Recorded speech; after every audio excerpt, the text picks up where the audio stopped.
Traigo una palabra para vosotros, de parte del Señor, puesto en mi corazón, y la quiero compartir con todos vosotros. A mí me gustan estos días que han pasado. Me gusta porque hemos podido recordar de forma especial el amor que Dios tiene por nosotros. Y lo hemos podido ver en los últimos momentos, viendo especialmente los últimos momentos de la vida de nuestro Señor. De hecho, os recomiendo la última predicación que fue en Alcalá. Se titula Un encuentro con Cristo, muy interesante. Verla, escucharla.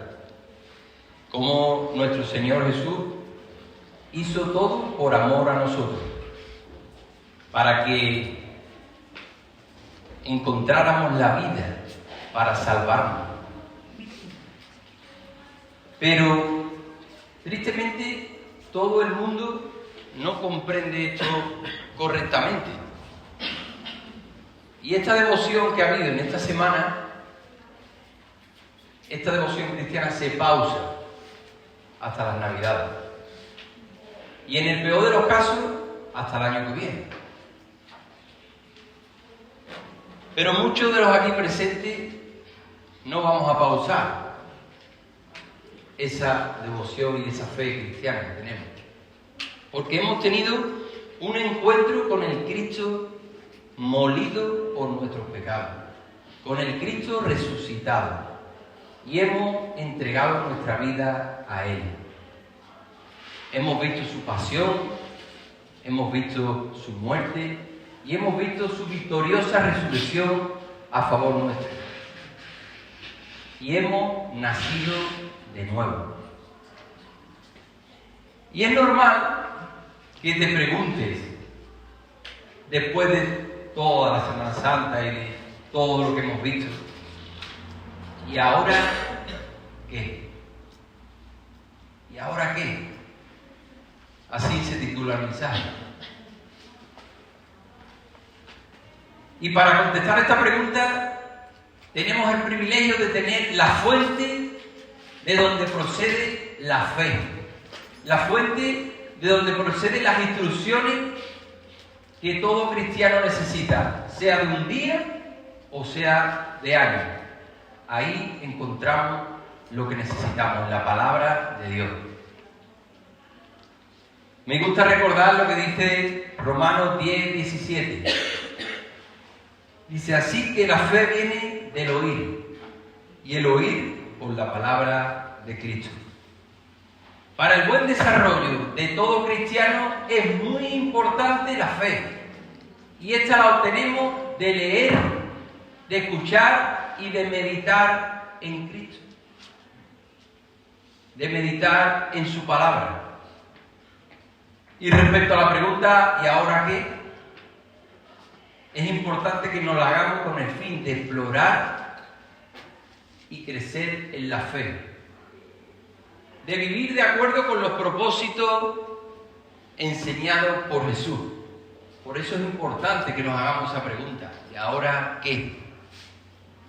Nicodemo, un líder religioso, vino de noche buscando a Jesús, y por la contestación de Jesús y las preguntas que él hace, se deduce que venía buscando instrucciones. Y eso es lo que tenemos que hacer nosotros: ir a Jesús y preguntarle y buscar sus instrucciones. Lo que no se esperaba Nicodemo es la forma de enseñar de Jesús. Dice Juan 3:3: te digo la verdad, a menos que nazcas de nuevo no puedes ver el reino de Dios. ¿Qué quieres decir?, exclamó Nicodemo. ¿Cómo puede un hombre mayor volver al vientre de su madre y nacer de nuevo? Luego nos dicen brutos los de Benacazón, pero este era bruto también. Jesús le contestó: te digo la verdad, nadie puede entrar en el reino de Dios si no nace de agua y del Espíritu. El ser humano solo puede reproducir la vida humana, pero la vida espiritual nace del Espíritu Santo. Así que no te sorprendas cuando te digo que tienes que nacer de nuevo. Bruto. El viento sopla hacia donde quiere. De la misma manera que oyes el viento, pero no sabes de dónde viene ni a dónde va, tampoco puedes explicar cómo las personas nacen del Espíritu. Me encanta esta explicación de Jesús. Cierto, si yo fuera Nicodemo, que estaba allí, le hubiera dicho: Señor, ¿me lo puedes repetir? Que no me he enterado de nada. Porque ciertamente es complejo de entender. Pero el propio Hijo de Dios, intentando de explicar el nuevo nacimiento, le deja ver a Nicodemo de que es algo que tiene que experimentar, de que no puede explicar. ¿Cómo es posible todo esto?, preguntó Nicodemo. Jesús le contestó: ¿tú eres un respetado maestro judío y aún no entiendes estas cosas? Eso es lo que pasa muchas veces, que la religión nos impide entender las cosas espirituales.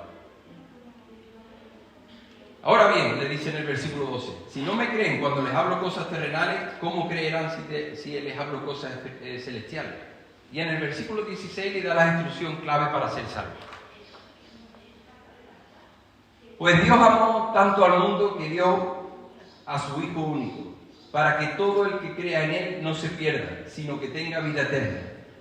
Dios no envió a su Hijo al mundo para condenar al mundo, sino para salvarlo por medio de Él. Nicodemo fue a buscar instrucciones, información a Jesús, y Jesús se las dio.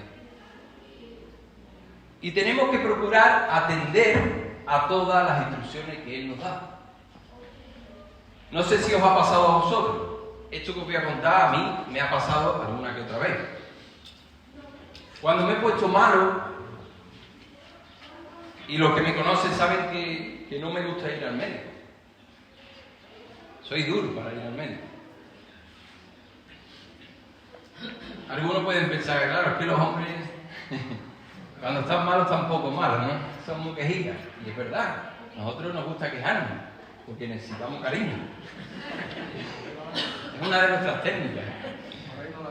Es verdad, ¿eh? Es una buena técnica. Pero yo estoy hablando de cuando de verdad he estado mal. Muy mal. Que te duele todo el cuerpo, que tienes mucha fiebre, que ya empieza tu mente a nublarse, ¿no? Y a decir, me estaré muriendo. Sí, está mal. Cuando empieza a decir, ¿dónde está mi mami? Y acaba uno yendo al médico, y el simple hecho de ir al médico y escuchar a ese profesional y decir, chiquillo, no va a estar malo y tienen unas placas, unas megalindias ahí brutales, pero no te preocupes, 10 días de antibióticos, Pardolol, ibuprofeno, lo alternas con paracetamol, descansa, toma calentito, que te cuide tu esposa, y todo cambia. Ya sale del médico uno con otra actitud. Ese hecho de haber visto a ese profesional decirte que tienes solución lo que te pasa y que no vas a morir, pues ya cambia. Y sin ni siquiera haberme tomado todavía ni el primer sobre de antibióticos. No sé si os ha pasado esto, pero a mí me ha pasado. Pero si yo no me voy a la farmacia, compro el antibiótico, la medicina, leo las instrucciones y sigo las indicaciones del médico, no me curo por muy optimista que sea. Y yo he sido, y lo tengo que reconocer, de que al cuarto día de tomarme el antibiótico me he sentido súper bien y he dicho, fuera el antibiótico, ya no me tomo nada. Pero también tengo que reconocer que he recaído. Eso es así. Pues esto mismo pasa en la esfera espiritual. Nos cuesta ir a la fuente. Pero cuando vamos a la fuente y vemos que la palabra de Dios en nosotros produce bien, tenemos la tendencia a descuidar las demás instrucciones. Y es importante que conozcamos todas las instrucciones para obedecerlas. Y que tengamos ese interés por conocerlas y obedecerlas. Me gustaría contar una historia que viene en la Biblia que nos habla de la palabra, del interés de las personas, los enemigos de la palabra y el poder que tiene la palabra cuando se obedece. Dice en Mateo capítulo 13, del 5 al 9. Un agricultor salió a sembrar. A medida que esparcía la semilla por el campo, algunas cayeron sobre el camino, y los pájaros vinieron y se la comieron.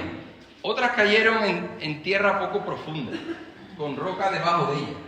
Las semillas germinaron con rapidez, porque la tierra era poco profunda. Pero pronto las plantas se marchitaron bajo el calor del sol, y como no tenían raíces profundas, murieron. Otras semillas cayeron entre espinos, los cuales crecieron y ahogaron los brotes. Pero otras semillas cayeron en tierra fértil y produjo una cosecha que fue 30, 60 y hasta 100 veces más numerosa de lo que se había sembrado. Después de Jesús contar esta historia, dijo: el que tenga oído para oír, que escuche y entienda. Yo no sé si os imagináis la escena. Esto era una historia común. Estaba contándosela a gente que la gran mayoría, algunos de ellos eran agricultores, y sabían de eso. Pero el hecho de que Jesús le diga: el que tenga oídos para oír, que oiga y entienda, yo creo que más de uno diría: ¿este qué se ha creído? Si los que lo conocerían dirían: si es carpintero. Otros dirían: si es un maestro, me va a venir a enseñar a los agricultores. Pero el Señor estaba viendo quién tenía verdadero interés. Porque cuando no tenemos interés es como si fuéramos sordos, como si tuviéramos las orejas de decoración, no sirven para nada. Entonces Jesús, cuando vio quién tenía interés, pues le explicó, y dice en el 18 en adelante: escuchen ahora la explicación de la parábola acerca del agricultor que salió a sembrar. Las semillas que cayeron en el camino representan a los que oyen el mensaje del reino y no lo entienden. Entonces viene el maligno y arrebata la semilla que fue sembrada en el corazón. Las semillas sobre la tierra rocosa representan a los que oyen el mensaje y de inmediato lo reciben con alegría. Pero como no tienen raíces profundas, no duran mucho. En cuanto tienen problemas o son perseguidos por creer la palabra de Dios, caen. Las semillas que cayeron entre los espinos representan a los que oyen la palabra de Dios, pero muy pronto el mensaje queda desplazado por las preocupaciones de esta vida y el atractivo de la riqueza, los placeres. Y así no se produce ningún fruto. Y las semillas que cayeron en buena tierra representan a los que de verdad oyen y entienden la palabra de Dios, los que la abrazan.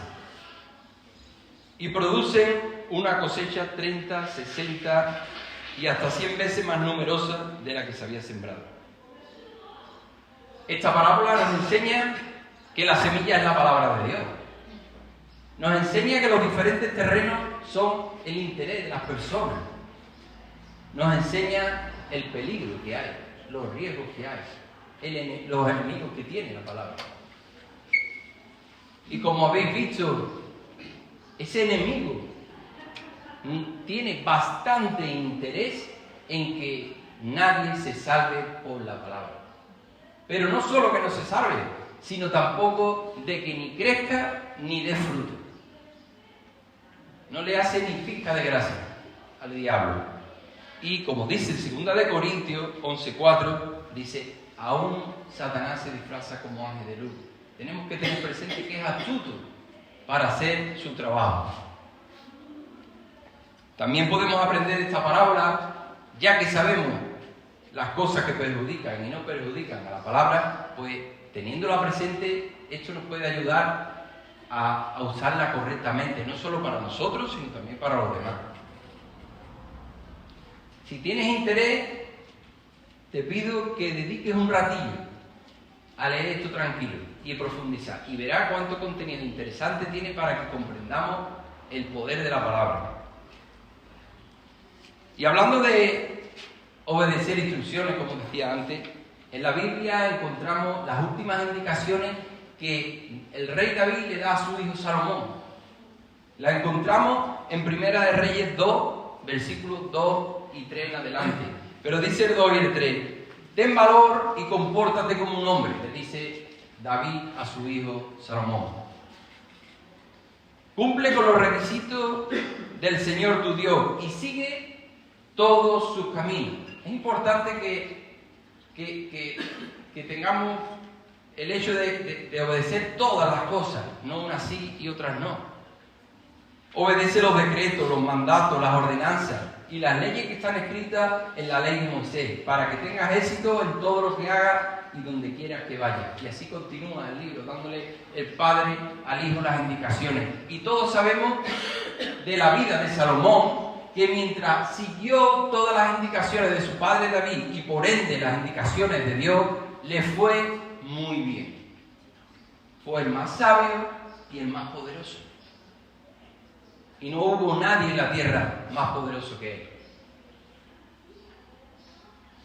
Y si seguimos leyendo los reyes que vienen después, podréis comprobar los que obedecían y los que no obedecían. Y la diferencia es brutal.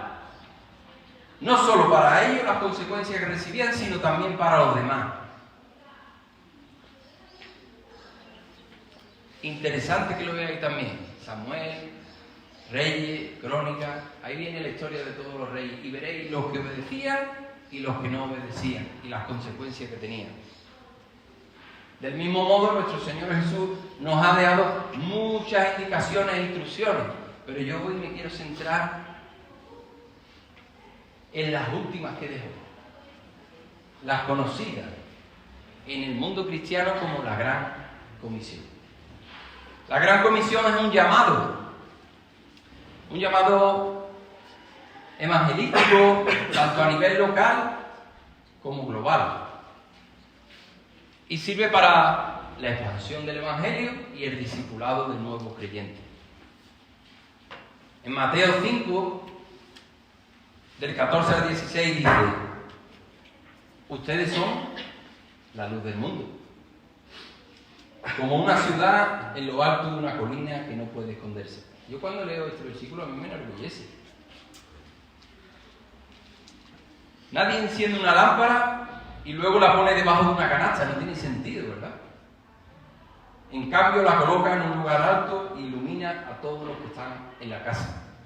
De la misma manera, dejen que sus buenas acciones brillen a la vista de todos, para que todos alaben a su Padre. Tenemos un gran privilegio y a la misma vez una gran responsabilidad: llevar a otros la luz que hemos recibido y permitirle que alaben como alabamos nosotros a nuestro Dios. En Mateo 10:8 dice: den tan gratuitamente como han recibido. Sabéis, los de Oreo, que este versículo lo llevamos por bandera. De hecho está allí en un cuadro en Alcalá. Tenemos que dar a otros los que hemos recibido. Por tanto, ¿cuáles son estas últimas instrucciones de nuestro Señor Jesús? La vamos a ver en 4 partes. No quiero leerla solo en un sitio, que vienen en diferentes lugares, porque no quiero que se escape ningún detalle. Son muchos textos, son 4 textos bíblicos, pero son interesantes, son el llamado de Jesús a su iglesia. Dice el primero, en Marcos 16, del 15 al 18. Entonces les dijo: vayan por todo el mundo y prediquen la buena noticia a todos. El que crea y sea bautizado será salvo, pero el que se niega a creer será condenado. Estas señales milagrosas acompañarán a los que creen. Expulsarán demonios en mi nombre, hablarán nuevos idiomas, podrán tomar serpientes en las manos sin que nada les pase, y si beben algo venenoso no les hará daño. Pondrán sus manos sobre los enfermos y ellos sanarán. Evangelio de Lucas, capítulo 24, del 46 al 49. Efectivamente, se escribió hace mucho tiempo para que el Mesías debería de sufrir, morir y resucitar al tercer día. También se escribió que este mensaje se proclamaría con la autoridad de su nombre a todas las naciones, comenzando con Jerusalén. Hay perdón de pecado para todos los que se arrepienten. Ustedes son testigos de todas estas cosas. Ahora enviaré el Espíritu Santo, tal como prometió mi Padre, pero quédense aquí en la ciudad hasta que el Espíritu Santo venga y los llene con poder del cielo. Hechos capítulo 1 del 4 al 5 y versículo 8. No se vayan de Jerusalén hasta que el Padre les envíe el regalo que les prometió, tal como les dije antes. Juan bautizaba con agua, pero en unos cuantos días ustedes serán bautizados con el Espíritu Santo. Pero recibirán, versículo 8, poder cuando el Espíritu Santo descienda sobre ustedes, y serán mis testigos, y les hablarán a la gente acerca de mí en todas partes, en Jerusalén, por toda Judea, en Samaria, hasta los lugares más lejanos de la tierra. Y por último, Mateo 28, del 18 al 20. Dice Jesús: se me ha dado toda autoridad en el cielo y en la tierra. Por lo tanto, vayan y hagan discípulos de todas las naciones, bautizándolos en el nombre del Padre, y del Hijo, y del Espíritu Santo. Enseñen a los nuevos discípulos a obedecer todos los mandatos que les he dado, y tengan por seguro esto, que estoy con ustedes siempre, hasta el fin de los tiempos. Esta es la gran comisión leída en los 4 sitios que aparecen. No quería que se escapara ningún detalle. Y si dividimos los temas que ahí vienen, hay 4 instrucciones específicas. Prediquen el Evangelio a todo el mundo, sean llenos del Espíritu Santo, las siguientes señales sobrenaturales respaldarán su predicación, y hagan discípulos. Vamos a ver por encima, de forma rápida, cada una de ellas, para que entendamos un poco qué significa. La primera, predique el Evangelio a todo el mundo. No sé si recuerdas el día que conociste al Señor, si lo has conocido. Yo todavía recuerdo en casa, escuchando a mi tío Antonio, predicándonos el Evangelio. Estaba deseando de terminar para irme a mi cama, a arrodillarme y entregarle mi corazón al Señor, porque había entendido el mensaje de salvación. Ese mismo efecto tendremos sobre las demás personas si compartimos este mensaje. Por eso tenemos que entender que el Evangelio son buenas noticias. ¿Y cuáles son? Lucas 24:47 dice: hay perdón de pecado para todos los que se arrepienten. Romanos 5:8 dice: pero Dios mostró el gran amor que nos tiene al enviar a Cristo a morir por nosotros cuando todavía éramos pecadores. Jesús tomó nuestro lugar en la cruz. Y en 1 de Pedro 3:18 dice: Cristo sufrió por nuestros pecados una sola vez y para siempre. Él nunca pecó, en cambio murió por los pecadores para llevarlos salvos a Dios. Estas son las buenas noticias que tenemos que comunicarle a la gente. Lo que Jesús hizo solo es efectivo cuando creemos que con su muerte somos salvos y aceptamos esa salvación. Y a través de una oración podemos entregar nuestro corazón a Cristo. Y así es como tenemos que predicarlo. De una forma sencilla, que no depende de iglesia, ni de persona, ni de religión, ni de nada. Es así de sencillo. Pero para que nuestras vidas hablen más fuerte que nuestras palabras, tenemos que ser discipulados. Para que la gente vea en nosotros a Jesús y quieran lo que nosotros somos. Y para eso nos lleva al segundo punto, que es ser llenos del Espíritu Santo. Solo cuando somos bautizados en Dios, entendemos el corazón de Dios por los demás. Por eso es importante Necesitamos un encuentro con el Cristo resucitado para que seamos llenos de su Espíritu Santo. Jesús dijo en Hechos 1:8, antes de ir a predicar, sean bautizados en el Espíritu Santo, porque recibirán poder para hablar acerca de mí. Cuando recibimos el Espíritu Santo, recibimos el corazón de Dios y su amor por los perdidos. Y recibimos los frutos del Espíritu Santo, que son amor, gozo, paz, paciencia, amabilidad, bondad, fidelidad, humildad y dominio propio. Cuando estos frutos se ven en nuestra vida, significa que el Espíritu Santo está en nosotros. Amén. También con el Espíritu Santo recibimos poder. Y cuando tú te vas al griego y coges esa palabra, poder, que significa dunamis, ves que tiene diferentes significados. Y entre ellos son unción para realizar milagros, poder para ser santo, fuerza, autoridad, gracia, habilidad, respaldo sobrenatural. Necesitamos ser bautizados en el Espíritu Santo si queremos cumplir con esta misión. Tercer punto, las siguientes señales sobrenaturales respaldarán vuestra predicación. Marcos 16, 17, capítulo 16, del 17 al 18 dice: expulsarán demonios en mi nombre y hablarán nuevos idiomas, podrán tomar serpientes en las manos sin que nada les pase, y si beben algo venenoso no les hará daño, pondrán sus manos sobre los enfermos y ellos sanarán. Dios nos ha dado autoridad sobre el mal y sobre todo aquello que se impide de que las personas puedan conocer a Dios.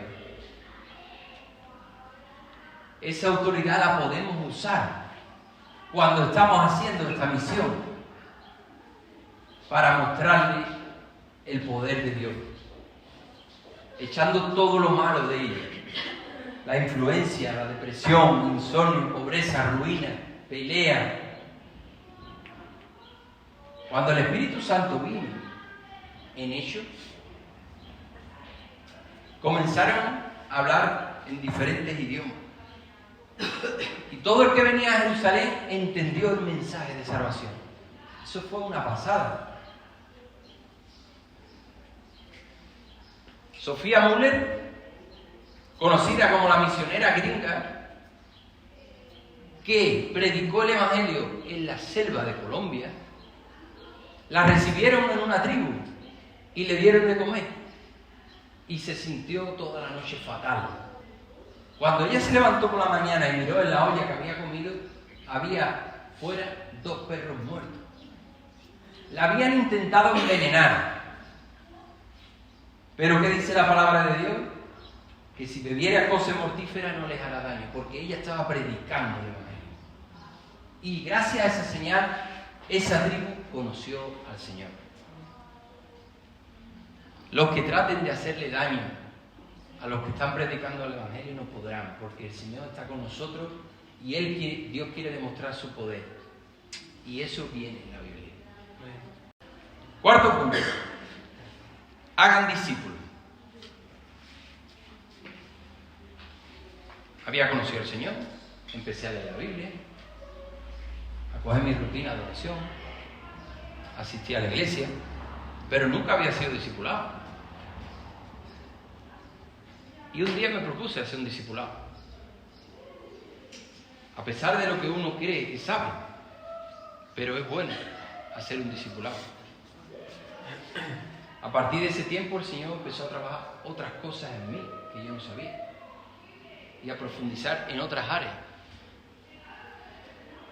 Ser discipulado es dejarse formar, como el alfarero coge el barro y le da forma, o así, porque lo entendáis. Dice Mateo 28, 19, hagan discípulos bautizándolos en el nombre del Padre, del Hijo y del Espíritu Santo. Enseñen a los nuevos discípulos a obedecer todos los mandatos que les he dado. Cuando una persona se bautiza en agua, se identifica con la muerte de Cristo y con la resurrección. Pero eso no significa que automáticamente esa persona cambie. Esto requiere un proceso, porque venga los domingos a la iglesia, no va a pasar. Y en ese proceso, que es un discipulado, que los 12 discípulos lo hicieron, se llevaron 3 años con Jesús, formándose, escuchando, mirando, viendo. Es necesario, porque esto, cuando uno es discipulado, hay muchas cosas que son sanadas dentro de uno. Por ejemplo, el ocultismo, la religiosidad, el pecado, se sanan heridas emocionales. También es sanado uno de pecados que puede tener sexuales, enfermedades y otras ataduras. Un discipulado es muy bueno. También somos discipulados cuando se nos enseña a obedecer las cosas que Jesús dijo. Filipenses 1:6 dice: y estoy seguro de que Dios, quien comenzó la buena obra en ustedes, la continuará. La continuará hasta que quede completamente terminada el día que Cristo Jesús vuelva. Y a la pregunta, ¿y ahora qué? Es nuestro deber seguir las instrucciones de Jesús. Ese es nuestro deber. Y hacer un buen uso del tiempo que tenemos, que eso es un regalazo. A no ser que conozcas al Señor como le pasó al que estaba clavado en la cruz con él. Si te pasa eso, pues no puedes hacer otra cosa. Lucas 23:42. Jesús, acuérdate de mí cuando vengas en tu reino. Estaba clavado la criatura, igual que él. Te aseguro que hoy estarás conmigo en el paraíso. Y vas a morir. Pero tú y yo tenemos tiempo. Dios nos permite estar aquí. Y podemos permitir que Cristo sea formado en nosotros, como dice en Gálatas 4:19, y compartir con otros lo que en nuestra vida está pasando. Y eso es un privilegio que le hubiera gustado tener al que estaba ahí en la cruz y tener otra oportunidad más, pero no pudo. No podemos decir egoístamente que lo haga otro. No podemos decir eso. Dice en Santiago 4:17, recuerde que es pecado saber lo que se debe hacer y luego no hacerlo. Esto se llama pecado de omisión. Los que conducís, sabéis que si veis un accidente y pasáis de largo, se llama omisión de socorro y está penado. Nosotros en esta vida no podemos pasar de largo. Tenemos algo muy grande que ha sucedido en nuestra vida y tenemos que compartirlo. La obediencia es la mayor muestra de nuestra salvación y de que Jesús vive en nuestros corazones. Y esto lo vemos en 1 de Juan, capítulo 2, del 3 al 6. Dice, podemos estar seguros de que conocemos a Dios si obedecemos sus mandamientos. Si alguien afirma, yo conozco a Dios, pero no obedece los mandamientos de Dios, es un mentiroso. Y no vive la verdad en él. Pero los que obedecen a la palabra de Dios demuestran verdaderamente cuánto lo aman.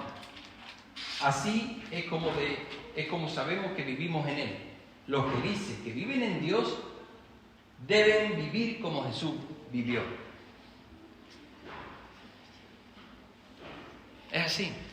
Qué bonito va a ser ese día cuando escuchemos de boca de nuestro Señor Jesús, vengan ustedes, que son benditos de mi Padre, hereden el reino preparado para ustedes desde la creación del mundo. Eso va a ser un momento precioso. Porque tuve sed y me disteis de beber. Tuve hambre y me disteis de comer. Fui extranjero y me acogisteis en tu casa. Estuve enfermo y me visitaste. Estuve desnudo y me vestiste. Cuando te hicimos eso, Señor,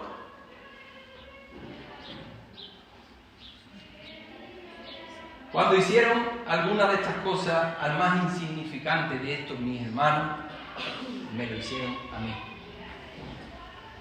Otro motivo más para hacer la voluntad de Dios. Ahora ya no lo hacemos porque Dios nos lo pide, sino también porque lo hacemos para Él. Es un privilegio servir al Señor. Y yo os invito a considerar estas cosas. Espero no haber sido un tostón, pero quería comunicar